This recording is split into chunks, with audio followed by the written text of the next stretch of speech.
The Evolution of Calpernia Tate by Jacqueline Kelly. Hello, I'm Calpernia Virginia Tate, but everyone calls me Callie V, and I'm 11 years old. The year is 1899 and I live in Caldwell County in Texas. I'm the only girl out of 7 children in our family, and to make it worse, I'm right in the middle between 3 older brothers and 3 younger brothers. My favorite brother by far is Henry. He's 17 right now, the oldest out of all of us. My grandfather lives with us, always has as far as I can remember, but he never really talks much. He's just always in his laboratory working on his secret experiments. One hot day I was outside playing and noticed that there were 2 types of grasshoppers in our yard.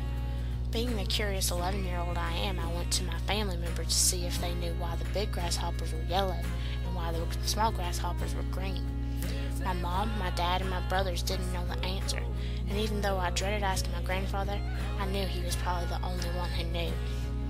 To my surprise, my grandfather just told me that he couldn't tell me why, and when I found out the answer, to come back and let him know.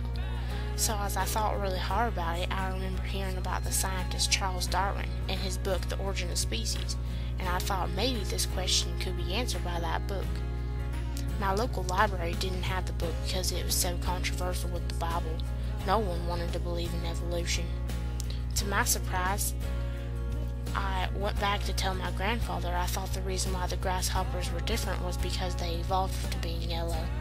That way they could blend into the grass during our drought months and not get eaten as much as the green grasshoppers. This answer, of course, also explained why the yellow grasshoppers were so much bigger than the green ones. They simply live longer lives to get bigger. I could see that my grandfather was very impressed with my hypothesis, and to my surprise he pulled out a copy of The Origin of Species, and that was the beginning of my relationship with my granddaddy.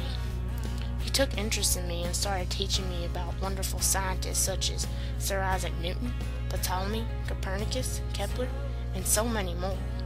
I learned about the scientific method and about making a hypothesis and testing it with an experiment and making conclusions. I couldn't believe how amazing my granddaddy was. I only wish I would have asked him a question sooner. He even gave me a notebook to write down all my observations in, and I filled that book up by the end of 6 months. Through my journey from July to December, you watched me evolve in my thinking and watched me a bit of a scientist myself.